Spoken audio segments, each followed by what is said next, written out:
BJP की राजनीति करने के तरीके से मैं इतना तो समझ पाया हूं कि यदि बीजेपी कोई जल्दबाजी में निर्णय ले और यह कहने लगे जनता से कि यह देश हित में है, तो याद रखना उसमें फर्जीवाड़ा तो होगा ही होगा, साथ ही साथ उस निर्णय का भुगतान भारतीय जनता को करना पड़ेगा।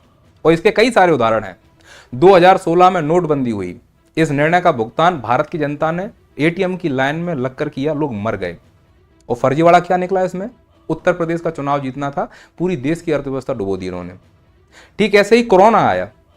कोरोना में चुनाव का समय था, चुनाव की रैलियां हो रही हैं, झूठ झूठ के मास्क बांध के घूम रहे हैं ये लोग।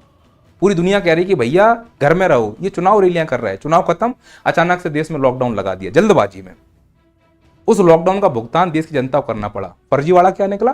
पीएम केयर फंड का पैसा चपेट कर बैठे हैं, बोले हमारी संपत्ति है, जनता को नहीं बताएं कितना पैसा है।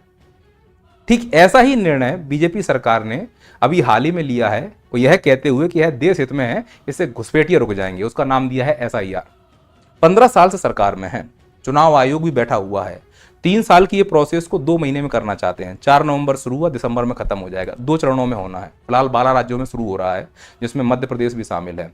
और करने का उद्देश्य बहुत स्पष्ट है, क्योंकि तमिलनाडु, केरल, पश्चिम बंगाल और पुडुचेरी में चुनाव होने हैं। तो जैसे बिहार में खेला हुआ है, वैसे ही शायद यहाँ पर भी खेला हो जाए। तो जैसे नोटबंदी में फर्जीवाड़ा हुआ, जैसे पीएम केयर फंड में फर्जीवाड़ा हुआ, मुझे डर है कि एसआईआर में भी वैसा फर्जीवाड़ा हो सकता है।